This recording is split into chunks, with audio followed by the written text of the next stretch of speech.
What's the Bay Area list? Fuck. The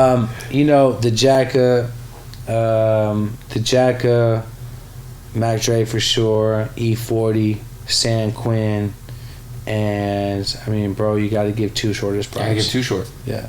Yeah. It's crazy. I feel like people who aren't from the Bay will never quite understand Mac Dre.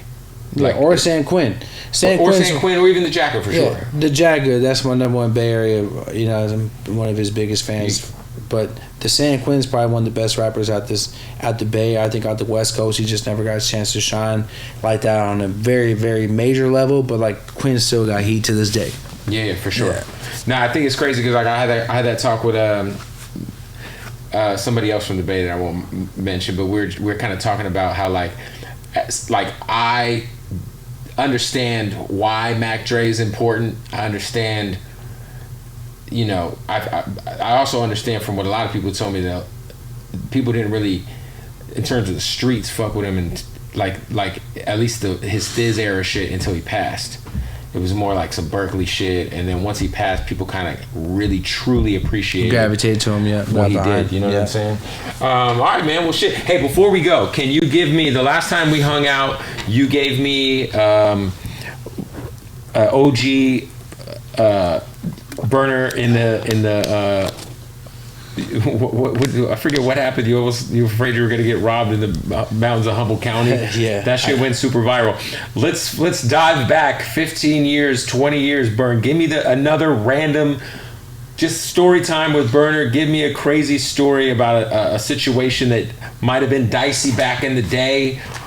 It could have been in Humboldt County. It could have been in the streets of San Francisco. Give me a little anecdotal little tidbit, man, before we go. Well, I guess a good one would be I let someone handle something for me one time, and I felt it in my gut that it wouldn't be the right move. But I said, bro, like, be very attentive. These guys are kind of shifty, and I don't think they're gonna rob you by gunpoint. But I feel like something's gonna go wrong. So I'm gonna let you handle this because I'm not around. But like, be very attentive to what happens. He's like, for sure, I got you. So he goes to meet up with this guy in a hotel, and he gives him the bags in a duffel bag, and the guy gives him the money. The money's vacuum sealed, and it looks right. It's hundreds on top and whatever. And there was 2 vacuum sealed bags, and kind of made a joke like, "What? You don't trust me? Want to count it here? You really want to count it all here? I got shit to do. I gotta move. I gotta go box these up and get them out of here." And dude's like, "Yeah, he's like, bro, at least bust open one. You can count it real quick." And the dude opened up for him the vacuum seal bag and handed him a stack, and he counted through the whole stack. It's all hundreds. Boom, boom, boom. Cool. Put it back, and he's like, "Bro, I gotta go. I gotta move."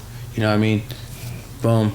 My boy takes off, gets to where he's going, opens up the vacuum seals, and the rest of all the stacks are just 100 on top of all ones.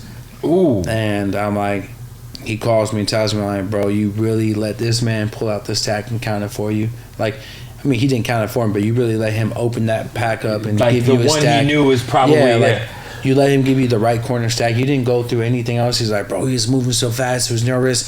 It was just seemed shady. He was opening up the packs. It started smelling the room. I just want to get out of there with all that bread. And I was worried about getting robbed when I left. I'm like, but you were worried about getting robbed when you left, but you got robbed right there.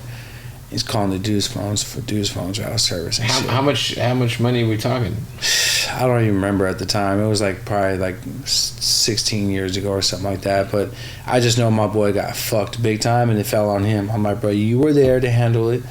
You were there to count the bread. I told you what to do. You didn't do it, so that's on you, bro. You gotta eat that fucking L. Yeah, and he never paid me back for it, but yeah, that was a random one. So, and for all them bag boys out there, if someone comes with a neatly stack of hundreds, all flattened out, perfect in the vacuum seal, go through it. Yeah, you should never just take the vacuum seal of money. Just open it up. Make sure it's there. It's actually money. I mean, you're already in the counterfeit. You're already somewhere doing a deal. You're already invested in this situation. Count it out. So that's just a good old story that happened. Someone pulled a slick one on my little homie, and my little homie is supposed to pay me back, but he did not.